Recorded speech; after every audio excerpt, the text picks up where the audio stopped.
ना लाखों भक्त होंगे न हजारों दिए होंगे और इस बार बड़ी वीरानी सी मनेगी आसाराम की दिवाली। और हमारे साथ खास मेहमान जुड़ गए हैं, परिचय आपका करा देते हैं। स्वामी चक्रपाणी महाराज अध्यक्ष संत महासभा के हैं, जुड़े हैं। साथ ही साथ अखिलेश तिवारी कट्टर समर्थक हैं आसाराम के, वो भी हमारे साथ जुड़े हुए हैं। साथ ही साथ एक सेवादार जो आसाराम के साथ लंबे वक्त तक रहे हैं, वो भी हमारे साथ हैं।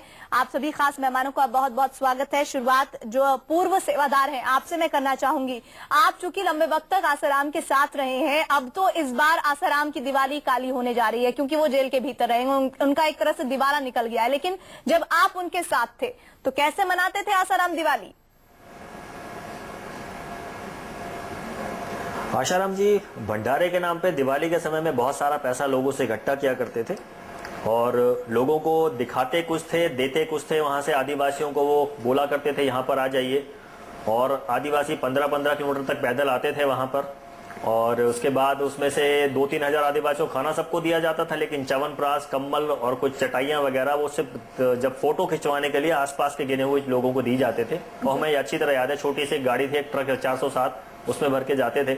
उसके बाद उस ट्रक में थोड़ा माल बचा लेते थे, वो दूसरी जगह बांटते थे। लोग बहुत परेशान होते थे क्योंकि लोगों को झूठ बोला जाता था कि हम सब कुछ सबको इस तरह से चीज बांटेंगे, कंबल देंगे, चटाइयां देंगे और सामान देंगे, टॉर्च भी देंगे, च्यवनप्राश देंगे, लेकिन सबको नहीं, सिर्फ फोटो खींचने के लिए। तो क्योंकि साधकों को दिखाना होता था कि भाई फोटो खींची गई है, मतलब सही जगह पैसा पहुंचा है और ऋषि प्रसाद में उनके फोटोग्राफ छापने हैं। वो सब ये कर आके वापस आते थे 2-3 जगह करके फोटोग्राफ लेकर। फिर वो प्रदोष काल में अपना तांत्रिक साधनाएं किया करते थे, जो अपना मतलब जो दिवाली में विशेष होती है, साधना कही जाती है, वो करने के बाद। और उसी समय भक्तों को 1-1 रुपए दिया करते थे, सिक्का, कि जाओ तुम माला माल हो जाओगे उसको रख के। अब माला माल तो शिष्य कितने हुए हैं मुझे बहुत सारे पता है, माला माल कभी हुए नहीं। तो इस तरह के प्रोग्राम वो किया करते थे। फिर एक बहुत रहस्यमय प्रोग्राम किया करते थे। वो एक बहुत रहस्यमय प्रोग्राम है जो कि शायद किसी को इसका अंदाजा भी नहीं है, जो करीब के लोगों को इसका अंदाजा होता था। क्या? एक रस्सा खींच प्रोग्राम वो किया करते थे। रस्सा खींच में लड़कों को रस्सा खिंचवाते थे, लड़कियों को रस्सा खिंचवाते थे।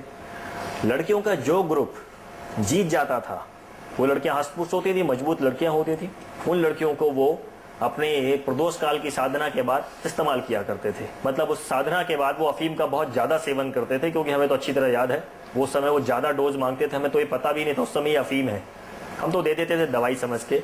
उसके बाद वो मतलब दिवाली के बाद उनके पास कोई सत्संग वगैरह ज्यादा होता नहीं था, तो इन्हीं लड़कियां, जो बहुत सारी लड़कियां होती थी, बहुत सारा रस्सा खींच में चलते थे, तो वो एक के बाद एक वो उनको उपयोग किया करते थे। ये उनकी दिवाली चलती थी। अब वो बोला करते थे सदा दिवाली संत की आठों पहर आनंद। अब वो जेल में आनंद ले रहे हैं, तो ये आनंद अगर आठों पहर आनंद है तो आनंद वहां भी लेते रहे। वो परेशान क्यों है, वो उसको वैकुंठ बोलते हैं। तो बाहर निकलने के लिए इतने चिंतित क्यों है, परेशान क्यों है, जितने दावे बार बार ठोक रहे हैं कि मुझे जल्दी बाहर निकालो, पहले बोल रहे थे। वो तो ये भी कह रहे थे कि दिवाली पर मुझे भंडारा कराना है। एक और दिवाली मनाने का तरीका था, हाँ जी, दिवाली पर भंडारे, जैसे लोगों से पैसा लेते थे दिवाली पर, भंडारा आवाज लगाते, मतलब सबको पता था दिवाली पर भंडारा करते हैं, तो करोड़ों रुपए इस पे सिर्फ दिवाली पे इकट्ठे होते थे। और हर आदमी को तो पता नहीं कि भाई, उनको लगता था मैंने ही पैसे दिए, हर आदमी को ये लगता था हो सकता है 2-4 और लोगों ने दिए हों, हर आदमी को ये महसूस होता था। लेकिन वो इस करोड़ों रुपए इकट्ठा करते थे। लेकिन एक छोटी 407 गाड़ी में 100-200 कंबल भर के जाते थे, कुछ छोटी सी चटाइयां और 100 के आसपास छोटे छोटे डब्बे च्यवनप्राश के, 300-400 ग्राम के होते थे। डब्बा होता था 500 ग्राम का, लेकिन च्यवनप्राश की मात्रा कम होती थी, फैक्ट्री इनकी खुद की है, खुद ही भरवा लेते थे, चटाइयां वगैरह कुछ, और थोड़ा थोड़ा सामान दिया करते थे। बेसिकली मतलब फोटोग्राफ के लिए ही सामान दिया जाता था, मतलब तस्वीरें खिंचवाई जाती थी और बहुत ही कम तादाद में लोगों का कल्याण किया जाता था। लेकिन ये जो बातें आप हमें बता रहे हैं, क्या ये सारी बातें आपने पुलिस को भी बताई हैं? ये तो नहीं, हाँ, इसके बारे में पुलिस का कोई लेना देना नहीं था। पुलिस ने तो हमसे जो जोधपुर में हमसे जो पूछा, हमने जो चीज जानते वो अर्जित करते थे अपने समर्थकों से और उसका बहुत कम हिस्सा खर्च करते थे, एक तरह से वो पैसा बचा लेते थे ना? जी हाँ, बहुत सारा पैसा बचाते थे। अब इस पैसे को वो उठाया करते थे, हवाले के रूप में वो पैसा पहुंचता था और वो उठाते थे इंटरेस्ट पे, ब्याज के ऊपर। और एक खास बात और बताना चाहूंगा, वो दिवाली मतलब जैसे लोगों का, हमारे जो हमारा फिस्कल ईयर्स, जो हमारे बिजनेस का फिस्कल से जो एक्चुअली ईयर्स होता है जो गवर्नमेंट का, वो 1 अप्रैल से शुरू होता है। आसाराम का होता था दिवाली से पहले जिसको भी पैसा दिया हुआ है सारा पैसा इकट्ठा कर लो, वापस ले लो, और दिवाली के अगले दिन से, मतलब नए साल से, फिर वो पैसा वापस दिया करता था। चलिए, आपको मैं रोकती हूँ और अखिलेश जी हमारे साथ हैं, जो कि आसाराम के कट्टर समर्थक है। आसाराम जी, के साथ रहते हुए अखिलेश जी, आपने भी दिवाली देखी होगी, क्या आपको भी आसाराम ने दिवाली पर सिक्के दिए हैं? कैसे मनाते थे आसाराम दिवाली? देखिए प्रीति सिंह जी, अभी ये जो पर्दे के पीछे बोल रहे हैं, अभी उसमें सत्यता क्या है अभी तो इनको ही पता है। लेकिन निश्चित तौर से जो दीपावली की परंपरा भारत के सनातन धर्म के मुताबिक होता है, और हम लोगों तो मुंबई में रहते हैं इसलिए पद्धति मनाई जाती है वैदिक सनातन रीति से जैसी पद्धति है। अब ये लोग पर्दे के पीछे नाना प्रकार का जो आरोप तो लगा रहे भी रहे नहीं हैं, आसाराम के साथ, तो और तब भी आप ये दावे कर रहे हैं। वो तो रहे हैं, तब बता रहे हैं कि बहुत सारा पैसा मंगवाया जाता था और कुछ हिस्सा दिखाने के लिए, तस्वीर खिंचवाने के लिए बांट दिया जाता था। प्रीति सिंह जी, क्या आपको सत्यता उनके बात पर आपको यकीन हो रहा है को सत्य बोल रहे हैं? आप रहे हैं, आपने उनके साथ दिवाली मनाई है, आप हमें ये बता दीजिए। और उस पर आप यकीन कैसे कर सकती हैं? हम किसी की बात पर कितना समय अखिलेश जी उनके साथ बिताया? पहले मुझे यही बताइए। अब डिस्कशन को आप लोग आ जाते हैं वहां पर, लेकिन आपको ये नहीं जी, कहिए आप क्या कह रहे हैं? आपको खुद नहीं मालूम कितना समय आपने उसके साथ बिताया, और अन्यथा दोनों लोग डिस्कशन के लिए बैठे हैं यहाँ पर, लेकिन दोनों को ये नहीं पता कि कितना समय बिताया। उन्होंने समय बिताया भी नहीं और डिस्कशन करने हैं, बात समझ में कुछ आती नहीं है।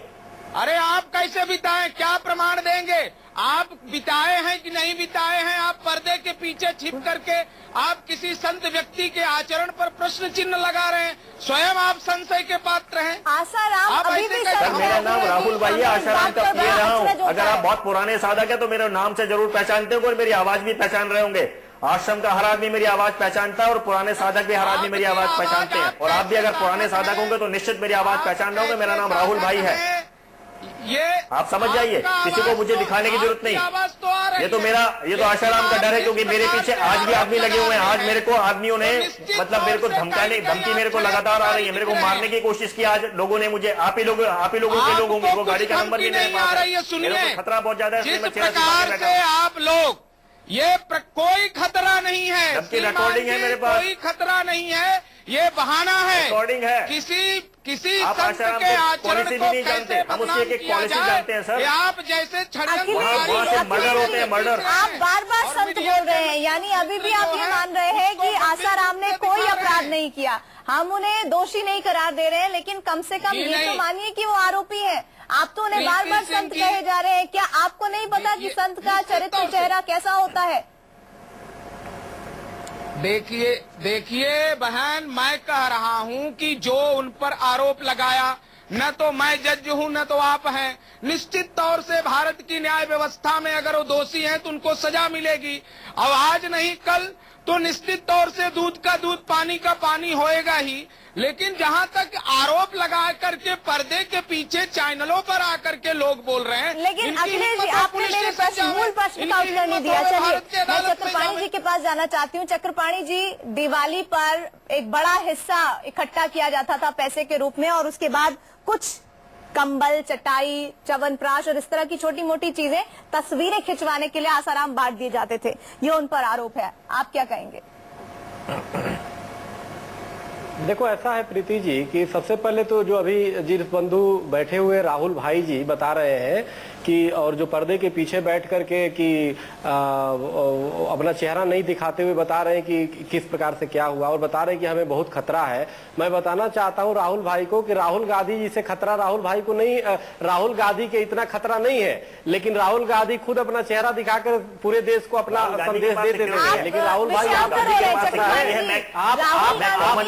छिपा रहे हैं। राहुल गांधी को सियासत में अपने आप बहुत वीक है। मैं हमेशा चेक करता हूँ, आपका आईक्यू बहुत वीक है। आपसे पूछा कुछ जाता है, जवाब कुछ देते हो। कितना समय बिगाड़ते हो? क्यों छुपा रहे हो भाई? आप चेहरा छुपा। राहुल गांधी के पास सिक्योरिटी है सर, मेरे पास मैं कॉमन मैन हूँ, रोड पे चलता फिरता उठता हूँ। मेरे को कोई भी पीछे से गोली मार सकता है। इसी मुद्दे पर बात करें। चक्रपाणी जी, आपका आईक्यू बहुत वीक है। आज दूसरी बात, मेंटल लेवल भी बहुत डाउन है। मैं हमेशा देखता रहता हूँ, पूछा कुछ जाए जवाब कुछ देते हैं। बंधु बता रहे हैं, ये बंधु जो ये जो बंधु बता रहे हैं कि जी वहां पे इतने सामान आते थे, आप ये सोचो दीपावली के दिन हर व्यक्ति अपने घर में पूजा करता है, हर व्यक्ति अपने कार्यों में राहुल भाई खुद अपने घर पे पूजा करते होंगे, मस्त रहते होंगे अपने परिवार में। एक संत हो करके भले वो सभी कंबल ले जाता हो, भले सभी च्यवनप्राश के डिब्बे ले जाता हो, लेकिन ले जाकर कम से कम गरीब क्षेत्र में आपको सलाम करना पड़ेगा। इतने खुलासे होने के बाद भी आसाराम पब्लिक को उल्लू बनाता है, मुश्किल से 10,000 का सामान बेचता है, वो बांटता है वहां पर जाके, बाकी करोड़ों रुपए खा जाता है इस बात से। आपको समझ नहीं आ रहा कितनी शर्म की बात है चक्रपाणी जी, कितनी शर्म की बात है। छी छी छी छी। राहुल भाई, राहुल जी मेरी बात सुनिए। मैं ये कह रहा हूँ कि आखिर ये तो देखो इतने बड़े संत होकर के गरीबों के क्षेत्र में जाकर कम से कम बांट रहे, और जहां तक उनके पैसों की गऊ की बात है कि घोटाला करते हैं और पैसे लोगों से ले लेते हैं, क्या इसके कभी आपने शिकायत किया है? जो प्रीति जी ने बोला, आपने कभी पुलिस में शिकायत की है क्या? ये बताइए। आपने बताइए हमारे ऊपर इन चीजों का अगर ऐसा होगा तो आपने बताएंगे। दशहरा भी बीत गया और दिवाली भी आने को है। जोधपुर की अदालत ने आसाराम को 6 नवंबर तक जुडिशियल कस्टडी में रहने को कहा है, और ऐसे में इस बार की दिवाली स्वयंभू संत आसाराम और उनके समर्थकों की कैसी होगी आप खुद समझ सकते हैं, और इसी पर हम लगातार चर्चा कर रहे हैं। हालांकि आसाराम ने पूरी कोशिश की थी कि गरीबों के लिए वो भंडारा कराना चाहते हैं, इसलिए दिवाली पर वो बाहर आए, ऐसा उन्होंने कोर्ट से आग्रह किया था, जिसे पूरी तरह से खारिज कर दिया गया। चक्रपाणी जी, आप ये कह रहे हैं कि जो उनके पूर्व सेवादार आरोप लगा रहे हैं वो सरासर गलत है, लेकिन आप हमें बताइए, क्या आसाराम के साथ आपने कोई दिवाली का जश्न मनाया है क्या? नहीं, मैं दीपावली को जहाँ पे रहता हूँ, मैं वहीं पे रहता हूँ। मैं आप क्या जानते हैं आसाराम कैसे मनाते हैं दिवाली? जन्म हुआ था, इसलिए हमारे जो माता नहीं वो कैसे हर दुनिया मनाती है दीपावली को, और चूंकि दीपावली को मेरा जन्म हुआ था इसलिए हमारे जो भाई, जो हमारे माता पिता है, वो हमारे पास बैठते हैं और मैं उनसे आशीर्वाद लेता हूं। मैं कहीं जाता नहीं उस दिन, और इसलिए मैं उनके साथ तो नहीं मनाया, लेकिन पूरी दुनिया मनाई, क्योंकि भगवान राम उस दिन आए थे अयोध्या में, इसलिए सब हर्षोल्लास से मनाता है। ये तो हमें पता है कि भगवान राम आए थे वनवास काट के, लेकिन हम ये पूछ रहे हैं कि उन पर आरोप लग रहा है आसाराम पर कि वो पैसा एकत्रित करते थे और उस पैसे को हवाला के जरिए इस्तेमाल करते थे, और उसका बहुत छोटा अंश इस्तेमाल करते थे। जो राहुल जी ने नहीं, बिल्कुल प्रीति जी, यही बात हमने भी उठाया, और यही बात हमारे जो तिवारी जी हैं उन्होंने भी कहा कि ये जो राहुल जी जो आरोप लगा रहे हैं, क्या इसकी शिकायत कोई किया था कभी? इन्होंने क्या कोई दान दिया था और दान इनको लेकर के और उन्होंने दान न किया हो तो समझ में आता? बिना बात की और सिर्फ आरोप लगा देने, जवाब देना चाहूंगा, उछालना और जवाब दीजिए जी राहुल जी जवाब दीजिए। चक्रपाणी जी, मैं बताना चाहता हूँ, आपने आसाराम के गुरु गीता पढ़ी होगी, जो कि इसमें लिखा हुआ है भगवान शंकर और मां पार्वती का संवाद, जो कि स्कंद पुराण से लिया गया है, जबकि ये आप दूसरे विषय में मत जाइए, सिर्फ हमें ये बताइए। स्वयं रामचंद्रदास जी महाराज जी ने इस चीज के बारे में राहुल जी सिर्फ ये बोलने दीजिए। राहुल जी हाँ, यही बता रहा हूँ, यही बताने आ रहा हूँ सर। क्या सर मैं यही बता रहा हूँ चक्रपाणी जी, फिर क्या होता है? दान दिया? नहीं, मैं यही बता रहा हूँ साहब, बोले तो दान दिया तो कितना दिया? मुझे बोलने तो दे एक बार। जी जरूर, मुझे बोलने दे जी। ठीक है, उस गुरु गीता का हमने माना वो भगवान शंकर ने मां पार्वती को बताया, तो हमें उसका इतना ज्यादा हमारे ऊपर प्रभाव था। उसमें लिखा हुआ है गुरु से कोई प्रश्न नहीं पूछना, गुरु जो करते हैं वो बिल्कुल सही है, गुरु के बारे में कभी भी निंदा नहीं करनी, गुरु को जानना है कि गुरु जो भी कर रहे हैं वही सत्य है, चाहे वो आपको गलत से गलत करते भी नजर आए। तो हमारे पर उस चीज का प्रभाव था कि भगवान शंकर ने खुद ये बात कही है। हम लोग हिंदू लोग हैं और मैं कट्टर हिंदू हूं, हम इस चीज को मानते हैं। हम उस प्रभाव के कारण रहे, तो आसाराम क्या करता था, ये सब चीजों को हम अनदेखा करते थे। लेकिन जब उसने लड़कियों के साथ हमने उसको देखा, तो हमारा शायद श्रद्धा बुरी तरह हिल गई, और मैं तो 2 महीने डिप्रेशन में रहा हूं साहब। उसके बाद मैं वहां से निकला हूं, आश्रम से निकल गया, और 2 महीने मेरे घर पर इलाज चला है। आपको मालूम है, इसलिए हमने किसी को नहीं बताई। हम तो डिप्रेशन में आ गए थे एकदम सुनकर, जब आसाराम ने मेरे सामने स्वीकार कर लिया कि मैं करता हूं, ब्रह्मज्ञानी को सब करने से कोई पाप नहीं लगता। नहीं, कितने सालों तक आप रहे वहां पे? मैं 1995 से लेकर 2003 तक वहां रहा हूं। 31 दिसंबर 2003 को वहां से निकला हूं मैं। लेकिन चक्रपाणी जी, आप जो बार-बार उनसे पूरा आंकड़ा ले रहे हैं, पूरी जानकारी ले रहे हैं, वो कम से कम रहे तो हैं। उनकी बातों में आधी सच्चाई आधी झूठ हो सकता है, लेकिन आप जो बातें कह रहे हैं कैसे तार्किक से माना जाए? क्योंकि आप तो रहे भी नहीं है उनके साथ, और आप कहते हैं आप कभी मिले भी नहीं। नहीं, देखो ऐसा है